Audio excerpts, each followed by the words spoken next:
दोस्तों नमस्कार। Colonel Ajay CO Ajay astro money group first global astro finance digital channel से आपसे मुखातिब होता हूं। आज 9 फरवरी सन 2025 रविवार। दोस्तों cotton complex, cotton seed oil cake, इन सभी पर अपडेट देने वाला देश का पहला चैनल है। और दोस्तों ginners, spinners, viewers, textile honours और पशु आहार के खल विक्रेता, सबसे ज़्यादा प्रचलित हमारा चैनल आपने बहुत पसंद किया है। और कपास की अग्रिम विशेष रिसर्च रिपोर्ट का फ़ायदा पूरा देश उठाता है। तो दोस्तों आज के इस एपिसोड में हम अंतर्राष्ट्रीय बाज़ारों से कुछ महत्वपूर्ण खबरें आप तक लेके आए हैं। साथ साथ ब्राज़ील में कपास के कम उत्पादन की रिपोर्ट भी आप तक पहुंचाई जा रही है। उम्मीद है ये सारी जानकारियां आपको व्यापारवर्धक, ज्ञानवर्धक रहेगी। साथ साथ कपास के विशेष अग्रिम रिसर्च रिपोर्ट के लिए आप संपर्क कर सकते हैं। जानिए रिपोर्ट विस्तार से। दोस्तों खबर निकल के आ रही है कि ब्राज़ील के प्रमुख कपास उत्पादक राज्य मोंटो ग्रोसो में बुआई क्षेत्र की कमी आने से साल 2024-25 के दौरान ब्राज़ील में कुल कपास का उत्पादन जो पूर्व अनुमान 38,30,000 बेल्स था, उसके मुकाबले घटकर 37,90,000 बेल्स होने का अनुमान किया गया है।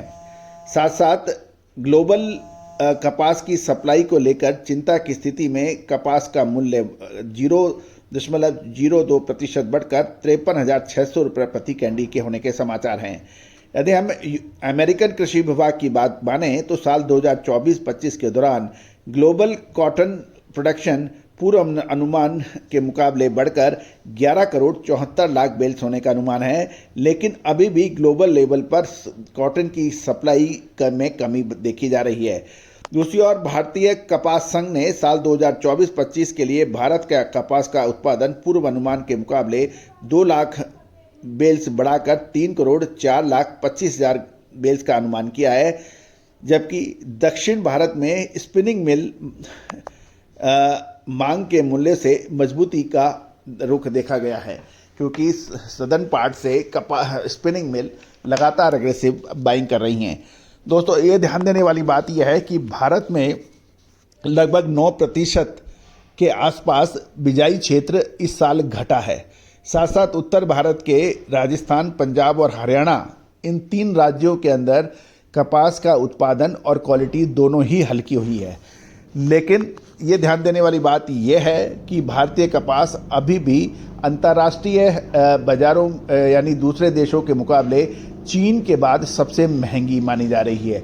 और यही वजह है कि भारत से कपास का निर्यात अभी इतना नहीं हो पा रहा है। साथ साथ आयात की स्थिति बनी हुई है क्योंकि बाहर भाव सस्ते हैं। इसके अतिरिक्त ग्लोबल टेंशन्स के चलते, जियोपॉलिटिकल टेंशन्स के चलते भी कपास के भाव में फ़र्क पड़ रहा है।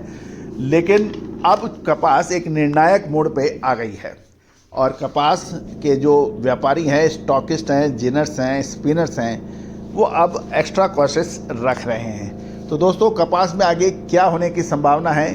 क्या भाव तेज़ी से बढ़ेंगे या घट सकते हैं? क्या स्थिति रह सकती है? अग्रिम रिसर्च रिपोर्ट के लिए आप संपर्क कर सकते हैं, जो कि ये अनुसंधान सहयोग राशि अदा करने पर हो सकता है। दोस्तों भारतीय अनुसंधान पद्धति को लगातार अपडेट रहने के लिए इसमें लगातार अनुसंधान और रिसर्च की आवश्यकता है और इस रिसर्च और अनुसंधान के लिए आपके सहयोग की आवश्यकता होती है, ताकि हम लगातार इसमें आगे बढ़ते रहें और आप लोगों को सभी को फ़ायदा पहुंचा सकें। जो भी महानुभाव इसमें सहयोग करना चाहे वो कर सकता है। सहयोग राशि अदा कर हमारी रिसर्च रिपोर्ट उसको सबसे पहले उपलब्ध होगी। दोस्तों हमारा डिस्क्लेमर्स भी बहुत ध्यान से पढ़ लें, देख लें। सभी जानकारियां आपको रिसर्च व अनुसंधान के लिए दी जा रही है। कोई भी निर्णय लेने से पहले स्वयं का विवेक आपका भी इस्तेमाल करें। किसी भी प्रकार की लाभ हानि की जिम्मेदारी हमारा चैनल नहीं लेता है। All the very best, good luck, happy trading.